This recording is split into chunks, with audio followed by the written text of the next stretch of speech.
Operation Kagar దెబ్బకు అన్నలు అడవులను వదిలేస్తున్నారు. జనజీవన స్రవంతిలో కలిసిపోతున్నారు. మొన్నటికి మొన్న అగ్రనేత మల్లోజుల వేణుగోపాలరావు టీం మహారాష్ట్ర సీఎం ఫడ్నవీస్ ముందు లొంగిపోయారు. ఇవాళ మరో టాప్ లీడర్ తక్కిళ్లపల్లి వాసుదేవరావు అలియాస్ ఆసనతో పాటు 208 మంది మావోయిస్టులు లొంగిపోయారు.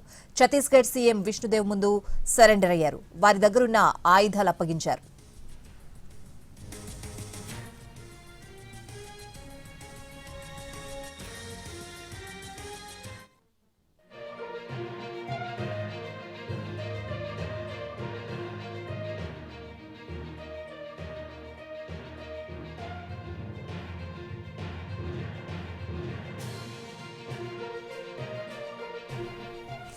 లొంగిపోతున్న వారిలో దండకారణ్యం ఎస్డీసీ సభ్యులు రాజమన్ రనితతో పాటు మరికొందరు డివిజన్ కమిటీ ప్లాటూన్ కమాండర్లు ఉన్నట్లు సమాచారం. లొంగిపోయే ముందు ఆసన్న తన సహచర మావోయిస్టులకు భావోద్వేగ సందేశమిచ్చారు. హింసా మార్గాన్ని వీడి జనజీవన స్రవంతిలోకి రావాల్సిన సమయం ఆసన్నమైందన్నారు.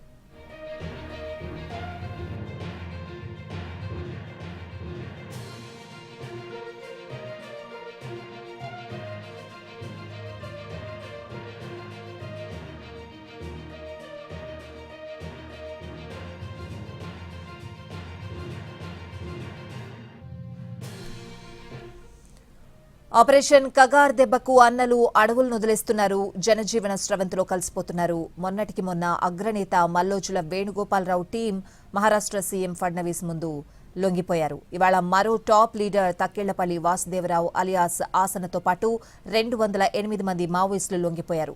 ఛత్తీస్గఢ్ సీఎం విష్ణుదేవ్ ముందు సరెండర్ అయ్యారు. వారి దగ్గరున్న ఆయుధాలు అప్పగించారు. లొంగిపోతున్న వారిలో దండకారణ్యం ఎస్డీసీ సభ్యులు రాజమన్ రనితతో పాటు మరికొందరు డివిజన్ కమిటీ ప్లాటూన్ కమాండర్లున్నట్లు సమాచారం. లొంగిపోయే ముందు ఆసన తన సహచర మావోయిస్టులకు భావోద్వేగ సందేశం ఇచ్చారు.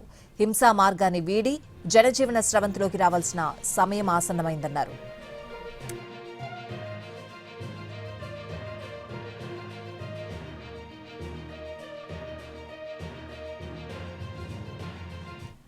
మావోయిస్ట్ అగ్రనేత పార్టీ కేంద్ర కమిటీ సభ్యుడు తక్కెళ్లపల్లి వాసుదేవరావు అలియాస్ ఆసన్న అలియాస్ రూపేష్ లొంగిపోయారు. ఆయనతో సహా 208 మంది మావోయిస్టులున్నారు.